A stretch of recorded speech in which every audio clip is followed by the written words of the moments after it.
दिए गए दो कथनों ए और बी में कौन सा गुरुत्वाकर्षण बल है? दो वस्तुओं के द्रव्यमान के गुणन का सीधा अनुपातिक होता है।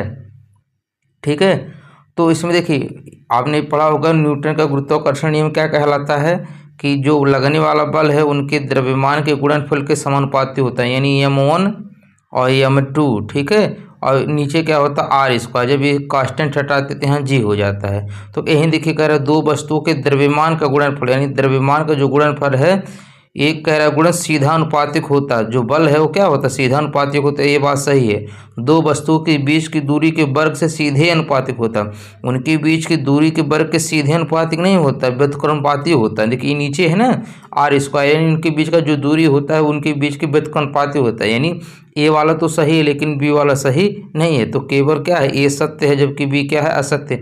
अगर ऐसा दिया होता दो वस्तुओं के बीच की दूरी के वर्ग के व्युत्क्रमानुपाती हो तब सही होता। ठीक है, अनुपातिक दे दिया है तो गलत है, तो कौन सा हो जाएगा इसका सी वाला सही हो जाएगा। अगला क्वेश्चन है, देखिए यही अब मात्रक पूछ लिया है कि सार्वत्रिक गुरुत्वाकर्षण नियतांक जी का एसआई मात्रक क्या है। तो अभी फार्मूला पढ़े हैं कि जो एफ होता है एफ किसके बराबर होता है, ये होता है आपका जी m1 और m2 और अपन क्या होता है आर स्क्वायर होता है, क्या होता है आर स्क्वायर होता है। अब हमें जी का मात्रा निकालना है, तो देखिए आप त्रियक गुणा करेंगे एफ आर स्क्वायर हो जाएगा, कितना हो जाएगा एफ इंटू आर स्क्वायर हो जाएगा। ठीक है, और नीचे क्या होगा m1 m2 नीचे हो जाएगा, m1 और m2 नीचे हो जाएगा। ठीक है, और ये किसके बराबर होगा जी के, कैपिटल जी के क्या होगा बराबर होगा। अब यहाँ से मात्रा निकालना आसान हो जाएगा क्योंकि बल का मात्रा क्या होता है न्यूटन होता है, इसका मीटर होता है, तो स्क्वायर है तो मीटर स्क्वायर हो जाएगा, और नीचे इसका भी केजी इसका भी केजी तो केजी स्क्वायर हो जाएगा। यानी क्या बनेगा न्यूटन मीटर स्क्वायर अपर क्या होगा केजी स्क्वायर हो जाएगा। ठीक है, न्यूटन मीटर स्क्वायर पर केजी स्क्वायर हो जाएगा। न्यूटन मीटर स्क्वायर पर केजी स्क्वायर अब आपको देखना है किसमें है, तो अच्छा देखिए यहाँ पे जो बी वाला ऑप्शन है। ठीक है, केजी स्क्वायर है जो ऊपर जाएगा, तो अगर ऊपर ले जाएगा इसे इसको -2 भी लिख सकते हैं। ठीक है, तो यहाँ वाला आपका बी वाला सही हो जाएगा। यहाँ थोड़ा सा हटाते हैं तब आपको दिखाते हैं। ठीक है, देखिए यहाँ पर है न्यूटन मीटर स्क्वायर पर केजी स्क्वायर। अच्छा जो नीचे केजी स्क्वायर है ना इसे नीचे अगर ये ऊपर जाता है तो चिन्ह बदल जाता है, प्लस का ऊपर माइनस हो जाएगा। तो कौन सा ऑप्शन सही हो जाएगा इसका बी वाला सही हो जाएगा। कौन सा सही हो जाएगा इसका बी वाला सही हो जाएगा।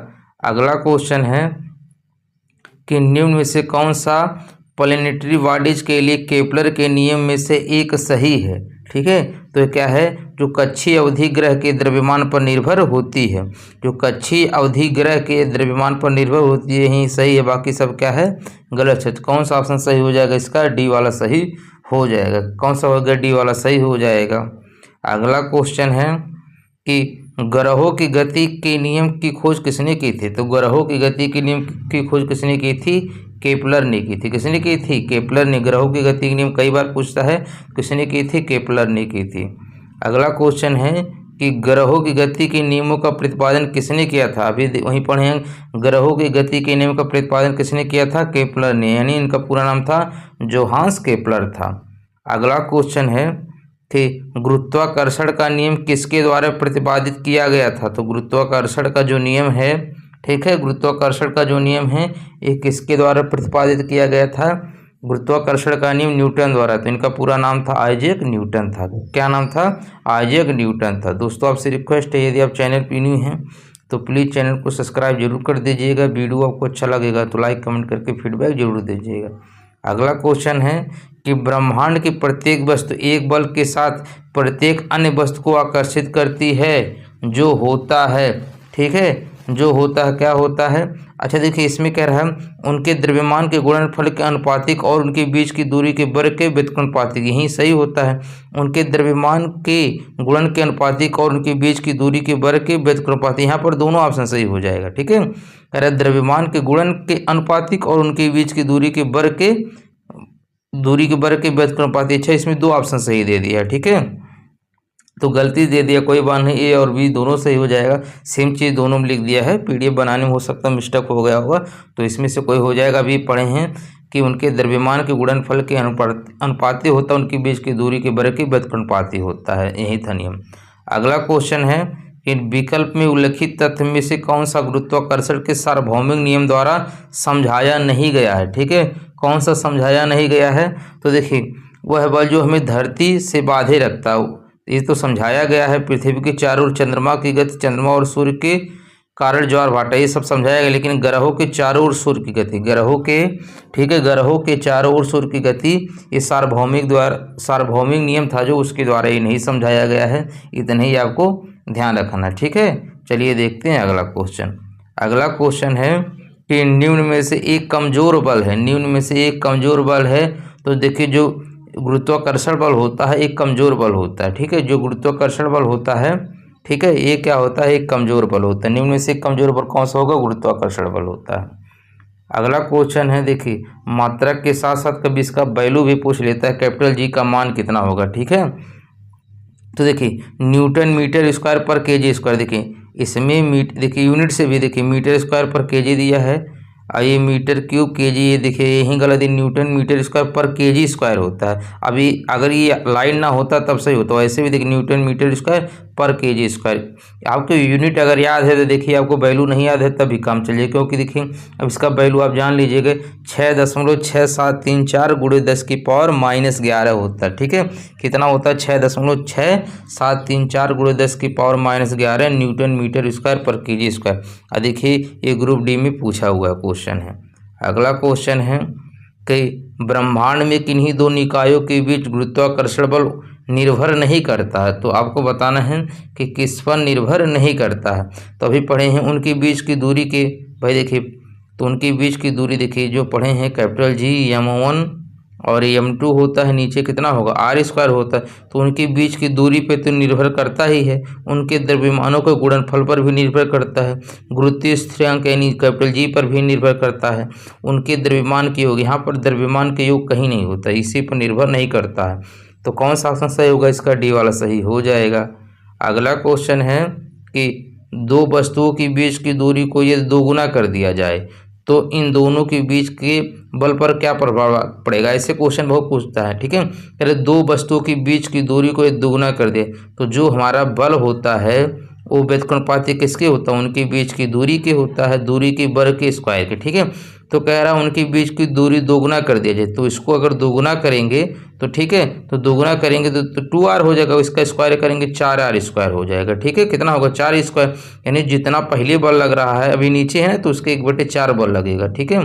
तो कितना 1/4 हो जाएगा, लगने वाला बल कितना होगा? 1/4 हो जाएगा। तो कह रहा है गुरुत्वीय बल 4 के गुणन में कम होगा, तो गुरुत्वीय बल कितना हो? पहले का 1/4 हो जाएगा, यानी 1/4 कम हो जाएगा। तो कौन सा ऑप्शन सही होगा? इसका डी वाला सही हो जाएगा। देखिए इस तरह का क्वेश्चन बहुत पूछता है, जैसे यहाँ पर दोगुना कह दिया है, क्या कह दिया है?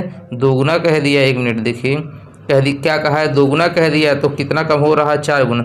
अगर यहीं पे कह दिया होता, ठीक है, कि 3 गुना कम, 3 गुना हो जाता है, दूरी 3 गुना कर दिए, तो 3 गुना करेंगे तो कितना होगा? 3r² करेंगे 9r² हो जाएगा, कितना होगा? 9r²। यानी पहले वाला जो बल है वो कितना कम हो जाएगा? ये उसके 1/9 कम हो जाएगा। अगर लेकिन यहीं पर बल, ठीक है, जैसे यहाँ पर देखिए ये दूरी है, ठीक है, अगर कह दे कि जो इनके बीच का दूरी है वो आधा कर दिया, आधा मतलब r/2 कर दिया जाए, तब इसका स्क्वायर करेंगे तो r² होगा, नीचे कितना हो जाएगा? 4, ये पलटेगा ऊपर चला जाएगा तो 4 हो जाएगा, तो 4 गुना बढ़ जाएगा। यानी दूरी को, ठीक है, जब दूरी को, ठीक है, बढ़ाएंगे, दूरी को बढ़ाएंगे, ठीक है, क्योंकि व्युत्क्रमानुपाती होता है, जब दूरी को बढ़ाएंगे आप, ठीक है, तो लगने वाला बल हमेशा कम ही होगा। अगला क्वेश्चन है कि ब्रह्मांड में प्रत्येक वस्तु एक अन्य वस्तु को एक बल के साथ आकर्षित करती है, ठीक है। ब्रह्मांड में जो प्रत्येक वस्तु है एक अन्य वस्तु को एक बल के साथ आकर्षित करती है जो कि वर्ग के विपरीत अनुपातिक होता है। तो वर्ग के विपरीत अनुपातिक होता है उनके बीच की दूरी के, उनके मध्य दूरी के वर्ग के विपरीत अनुपातिक होता है। तो कौन सा ऑप्शन सही होगा? इसका सी वाला सही हो जाएगा। कौन सा सही होगा? इसका सी वाला सही हो जाएगा। अगला क्वेश्चन है कि दो वस्तुओं में से एक का द्रव्यमान दुगना है, दो वस्तुओं में से एक का द्रव्यमान दोगुना हो जाने पर दोनों वस्तुओं के बीच लगने वाला गुरुत्वाकर्षण में क्या परिवर्तन होगा? ठीक है, तो क्या परिवर्तन होगा? इसमें कह रहा है एक का द्रव्यमान दोगुना हो जाए। अब देखिए इसमें दूरी नहीं लेना है, ठीक है, इसमें सिर्फ द्रव्यमान चेंज कर रहा है। तो m1 m2 कह रहा है एक का द्रव्यमान दोगुना हो जाए, तो मान लेते हैं m1 वाला 2 गुना हो जाएगा। तो अब देखिए डायरेक्टली प्रोपोर्शनल होता है, तो अगर इसका द्रव्यमान दोगुना करेंगे तो लगने वाला बल भी क्या हो जाएगा? दोगुना हो जाएगा, ठीक है। तो गुरुत्वाकर्षण बल क्या हो जाएगा, दोगुना हो जाएगा। तो कौन सा ऑप्शन सही होगा इसका, ए वाला सही हो जाएगा। अगला क्वेश्चन है कि ब्रह्मांड की प्रत्येक वस्तु दूसरी वस्तु को एक बल द्वारा आकर्षित करती है जो समानुपाती होता है तो उनके द्रव्यमान के गुणक के, ठीक है, तो उनके द्रव्यमान के गुणक के क्या होता है, समानुपाती होता है। तो कौन सा ऑप्शन सही होगा इसका, सी वाला सही हो जाएगा। दोस्तों आपसे रिक्वेस्ट है लाइक जरूर कर दीजिएगा, ठीक है, ये फ्री कॉस्ट होता है। चैनल पे नहीं हो तो सब्सक्राइब कर दीजिएगा, कम से कम थोड़ा सा तो आप लोग सपोर्ट कीजिए। अगला क्वेश्चन है, देखिए अगला क्वेश्चन है, यदि दो वस्तुओं के द्रव्यमान 3 गुना कर दिया जाए। अब कह रहे हैं दो वस्तुओं के द्रव्यमान को 3 गुना कर दिया जाए तो दोनों वस्तुओं के बीच का जो बल है वो कितना हो जाएगा। अब देखिए कह रहा है दो वस्तु, इसके पहले वाले क्वेश्चन में सिर्फ एक कहा था कि एक बल को 2 गुना करना, अब इसमें कह रहे हैं दो वस्तुओं के द्रव्यमान को 3 गुना, यानी पहले वाले को भी 3 गुना कर दिया जा रहा है और दूसरे वाले को भी 3 गुना कर दिया जा रहा है। तो 3 त्रिक कितना होगा, 9 गुना। तो बल कितना बढ़ जाएगा, 9 गुना बढ़ जाएगा, यानी बल 9 गुना होगा। तो कौन सा ऑप्शन सही होगा इसका, सी वाला सही हो जाएगा। कौन सा होगा इसका, सी वाला सही हो जाएगा।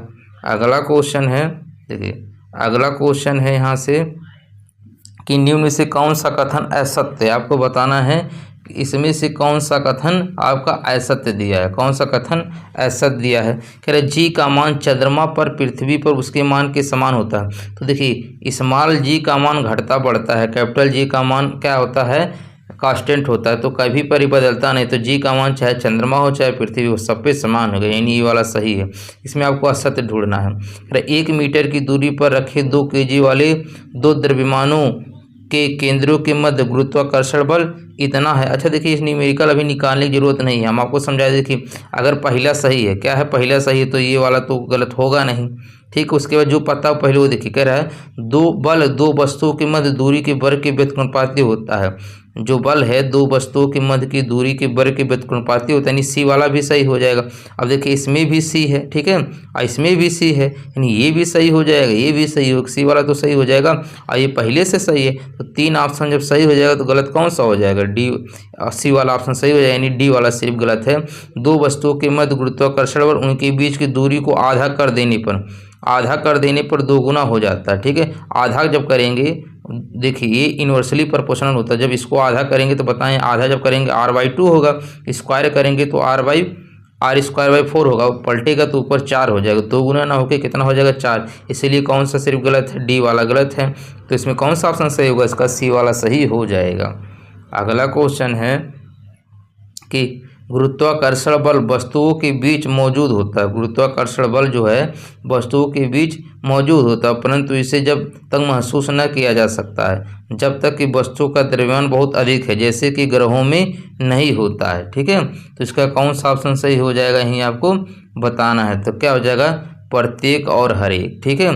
गुरुत्वाकर्षण बल प्रत्येक और हर एक वस्तुओं के बीच मौजूद होता है। ध्यान रखिएगा, जो गुरुत्वाकर्षण बल है वो प्रत्येक या हर एक वस्तु के बीच मौजूद होता है, परंतु इसे तब तक महसूस नहीं किया जा सकता है जब तक कि वस्तुओं का द्रव्यमान बहुत अधिक हो, जैसा कि ग्रहों में नहीं होता है।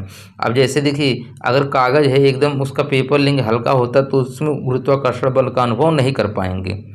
अगला क्वेश्चन है कि किसी वस्तु पर लगने वाला गुरुत्वाकर्षण बल को कहा जाता है, किसी वस्तु पर लगने वाले गुरुत्वाकर्षण बल को कहा जाता है, तो क्या कहा जाता है, इसी को भार कहा जाता है। गुरुत्वाकर्षण बल जो होता है WAmg के बराबर होता है, ठीक है, या F × mg होता है। तो गुरुत्वाकर्षण बल चाहे F कहिए चाहे W भार कहिए, ठीक है, द्रव्यमान मत कीजिएगा, भार होता है। तो कौन सा होगा इसका, अब यहाँ पर बल नहीं दिया तो बल की जगह क्या हो जाएगा, भार हो जाएगा। क्वेश्चन है गुरुत्वाकर्षण द्वारा किया गया कार्य किस पर निर्भर करता है। गुरुत्वाकर्षण द्वारा किया गया कार्य, अच्छा देखिए जो कार्य होता है वो काइनेटिक एनर्जी यानी गतिज ऊर्जा के रूप में होता है या तो स्थितिज ऊर्जा। तो अगर स्थितिज ऊर्जा लेते हैं तो mgh होता है।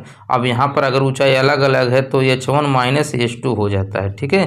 तो वहीं है वस्तु की आरंभिक और अंतिम अवस्थाओं की ऊर्ध्वाधर ऊंचाइयों के अंतर पर निर्भर करता है। तो कौन सा हो जाएगा इसका, ए वाला सही हो जाएगा। कौन सा हो जाएगा इसका पहला वाला ऑप्शन सही हो जाएगा।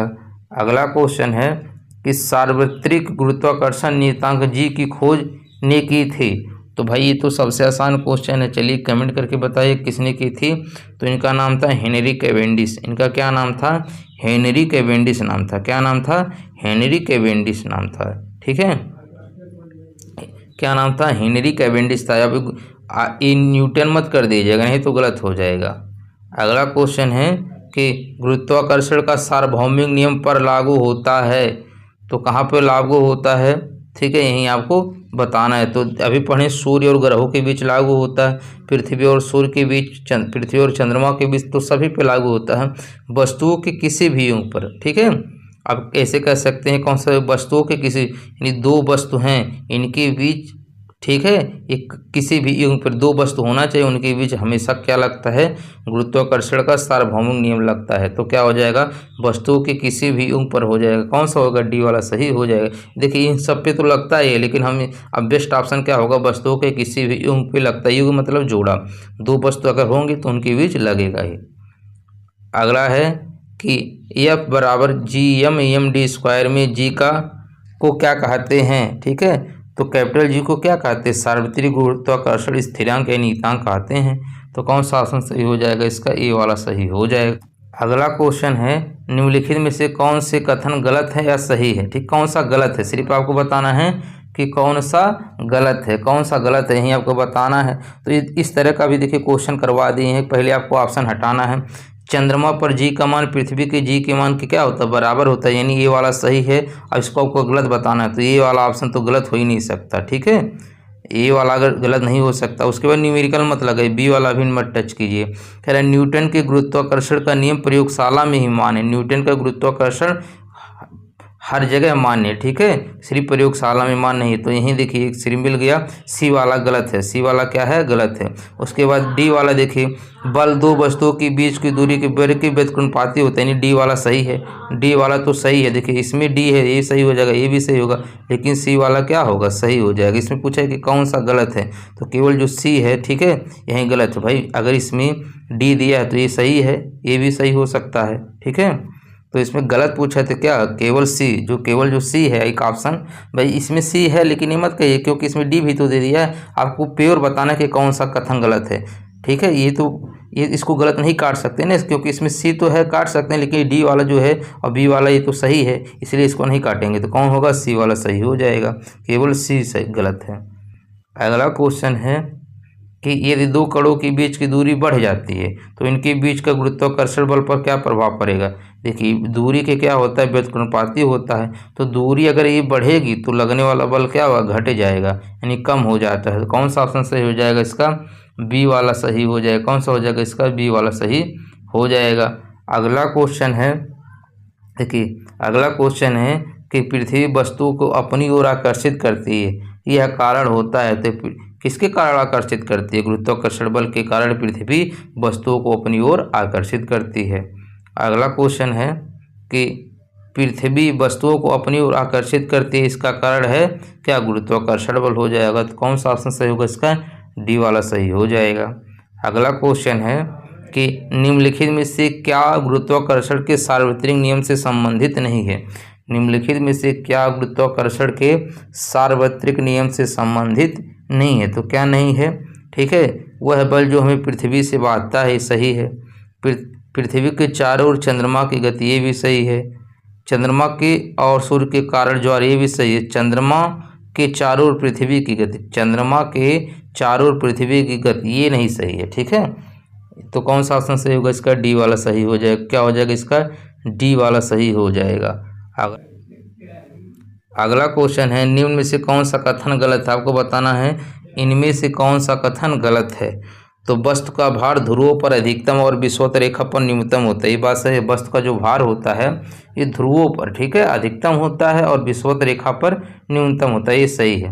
वस्तु का भार ध्रुवों पर न्यूनतम होता है, देखिए जैसे इसका उल्टा कह दिया, ध्रुवों पर न्यूनतम होता है, विषुवत रेखा पर अधिकतम होता है, तो ये गलत हो जाएगा, ठीक है। तो यहीं आपको गलत ढूंढना था, बी वाला गलत हो जाएगा।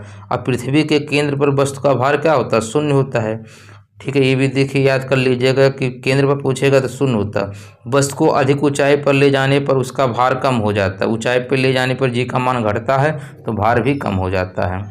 अगला क्वेश्चन है, ये काफ़ी इंपॉर्टेंट है, ये दो वस्तुओं के बीच की दूरी सामान्य दूरी से 6 गुना अधिक हो जाए। दूरी जो है सामान्य गुना से 6 गुना अधिक हो जाए।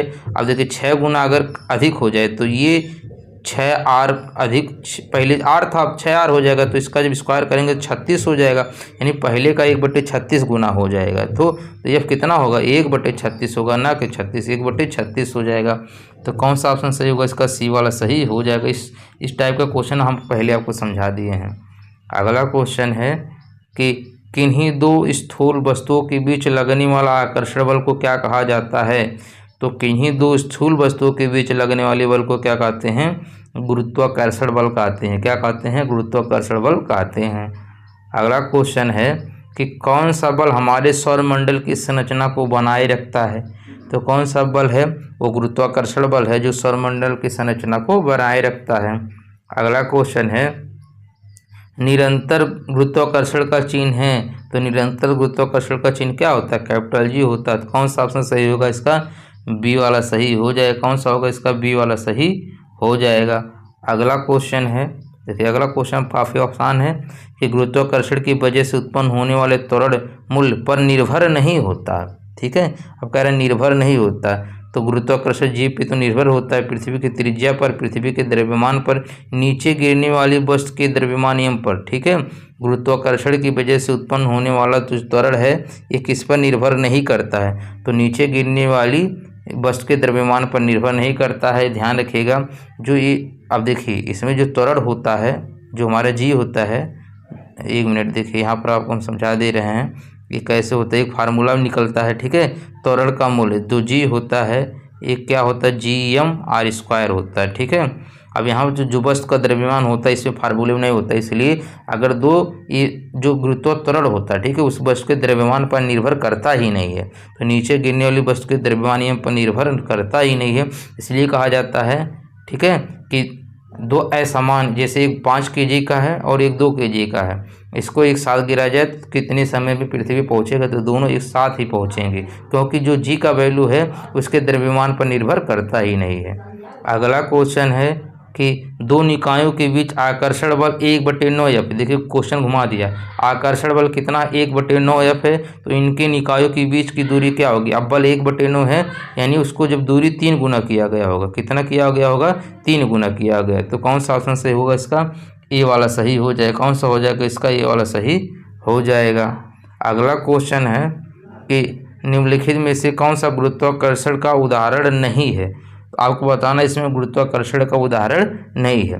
ठीक है, तो ये जो ब्लैक होल घूर्णन में सहायक होता है यही नहीं है। ठीक है, बाकी ग्रहों की वायुमंडल उनसे अलग होने से रोकना, तारों को आपस में जोड़े रखना, चाँद के उसकी कक्षा में स्थित होना, ये सब गुरुत्वाकर्षण के उदाहरण, लेकिन ये ब्लैक होल में घूर्णन में जो सहायक होता है यही नहीं है।